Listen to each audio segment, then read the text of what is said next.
Hi there, I'm Alex and welcome back to Ukes with Alex. This is the ukulele channel behind the channel that teaches you about ukuleles on YouTube, or something to that effect.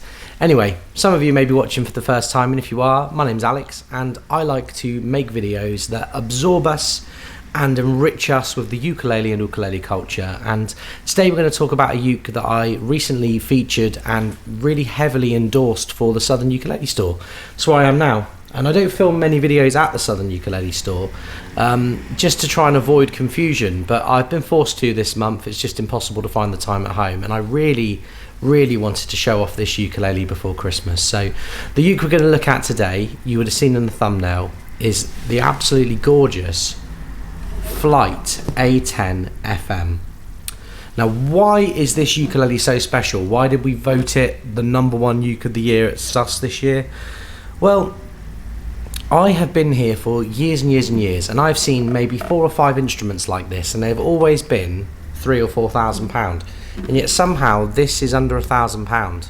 And I think there are a few reasons behind it, and there's that age-old argument to be made about Chinese manufacturing and whether, you know, people tend to either be absolutely fine with buying something from China or they have a kind of reservation about it.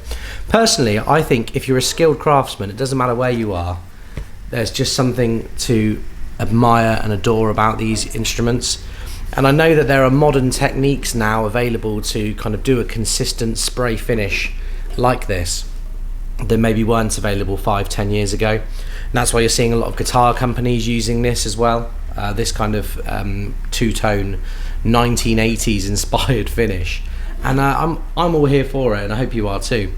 What is it about? Well, this ukulele is all solid flamed maple, so you'll see from the grain when we go up close there is this horizontal wavy flamed grain pattern going through it on the front and back, and they all look quite different.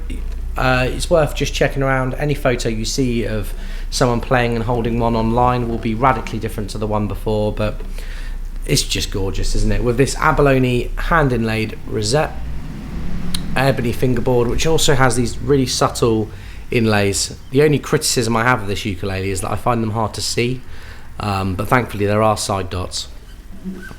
A really unique looking, slightly offset headstock, and yes, this is left-handed. This is the first and I believe the only left-handed Flight A10.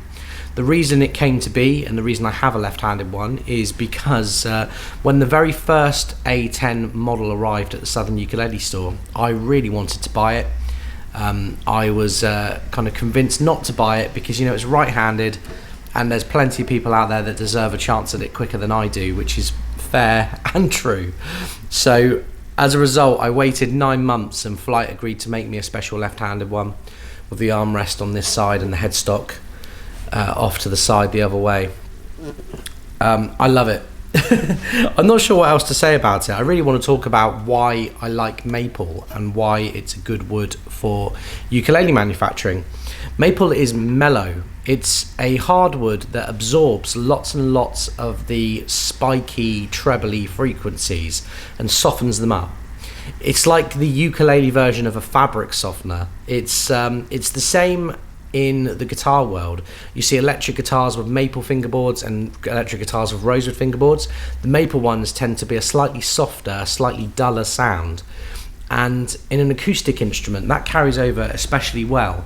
Certainly, the bigger the body size, on a soprano it can sound a bit too mellow, but I think that this ukulele has an inherent baritone quality to it.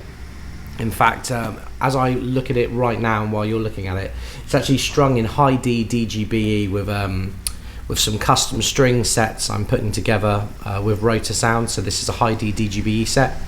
If that's the kind of thing you're into and you want to talk about strings, you can always email me at ukesofalex@gmail.com. And I'm going to do a sound sample for you in DGBE and a sound sample for you in GCEA.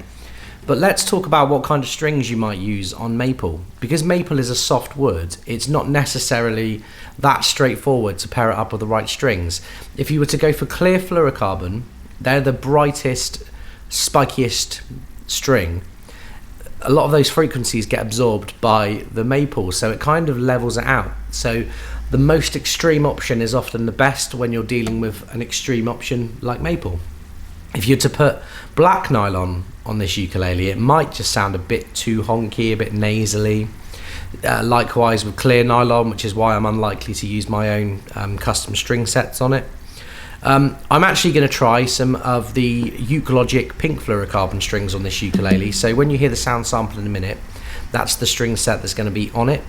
But yeah, the Flight A10FM, the SUS top ukulele of 2021, my final purchase of 2021, a really lovely ukulele, and I'm really proud to be representing the Flight brand in my own way as a customer that saw the ukulele, paid for it out of my own money, and I'm not brand endorsed, but you will see me playing this a lot in the future.